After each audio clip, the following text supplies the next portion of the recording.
Tanaman yang satu ini bisa dikatakan susah-susah gampang dalam membudidayakannya. Terkadang banyak masalah yang datang ketika menanam tanaman semangka. Nah, agar tanaman semangka tidak mudah terserang penyakit ataupun hama, yang pastinya tanaman semangka haruslah tumbuh subur agar daya tahan pada tanaman dapat mengimbangi serangan penyakit pada. Nah, dan pada video kali ini kami akan memberikan bukti bagaimana kesuburan tanaman semangka yang sebelumnya dilakukan pemupukan susulan, dan akan membandingkan tanaman semangka yang tidak kami lakukan pemupukan susulan. Ide video kali ini juga termasuk dukungan dari para bos. Yang pertama, kita akan intip bagaimana pertumbuhan tanaman semangka yang sebelumnya kita sudah lakukan pemupukan susulan. Dan untuk semangka yang sudah kita lakukan pemupukan susulan, terlihat kondisi tanaman semangka ini begitu sehat dan juga begitu subur. Dengan umur yang masih muda ini, batang dan juga cabang begitu cepat merambatnya. Dan begitu juga dengan daunnya, juga begitu lebat, dan warna daun pun juga sangatlah hijau.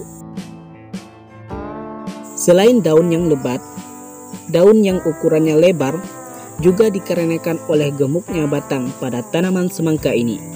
Bahkan lebarnya daun dapat melebihi ukuran sejengkal pada tangan manusia dewasa. Jadi, pada tanaman semangka yang sebelumnya kita sudah lakukan pemupukan susulan juga terbukti bahwa buah yang dihasilkan dengan bentuk yang normal.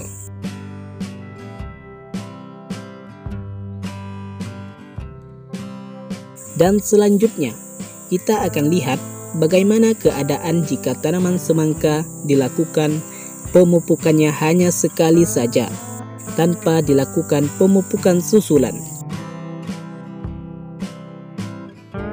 Tampaknya, batang dan juga bakal cabang yang dihasilkan kurus-kurus sekali. Nah, begitu juga dengan daun-daun yang diproduksi sangatlah kecil dengan warna hijau yang kekuningan. Nah, bos, tanaman semangka ini sebenarnya waktu penanamannya sama seperti tanaman semangka tadi, bos. Dikarenakan kami ingin melihat seberapa baik tanaman semangka yang dilakukan pemupukan susulan. Maka dari itu, ada sebagian kecil tanaman semangka yang kami tidak lakukan pemupukan susulan. Salah satu bukti yang kita temukan yaitu tanaman semangka tumbuh kerdil dan produksi buah yang dihasilkan sangatlah minim.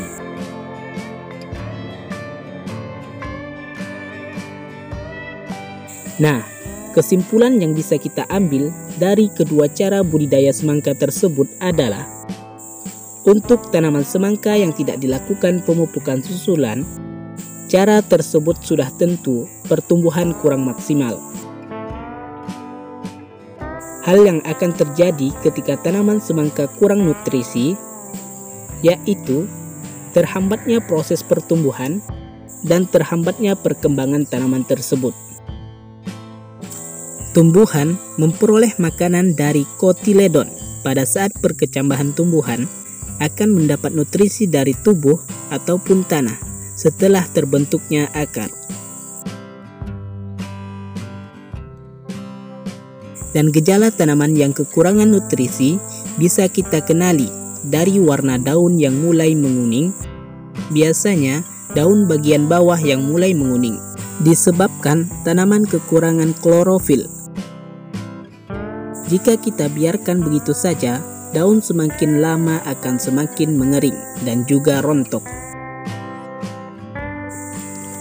Dan untuk tanaman semangka yang sebelumnya kita lakukan pemupukan susulan, sudah terbukti produksi buah yang dihasilkan sangatlah baik karena pada tanaman tersebut nutrisi terpenuhi. Nutrisi merupakan hal yang dibutuhkan sejumlah tanaman untuk menunjang kelangsungan hidup, dan produksi dari tanaman tersebut dapat dilakukan dengan cara pemupukan. Nutrisi yang diserap oleh tanaman dilakukan untuk pertumbuhan, perkembangan, dan reproduksi tanaman tersebut. Oke bos, semoga video ini memberikan manfaat bagi kita semua. Jangan lupa support channel ini dengan cara like, komen, dan juga subscribe. Dan silakan tonton video di atas ini untuk menambah ilmu pengetahuan kita. Tetap semangat, salam satu hobi.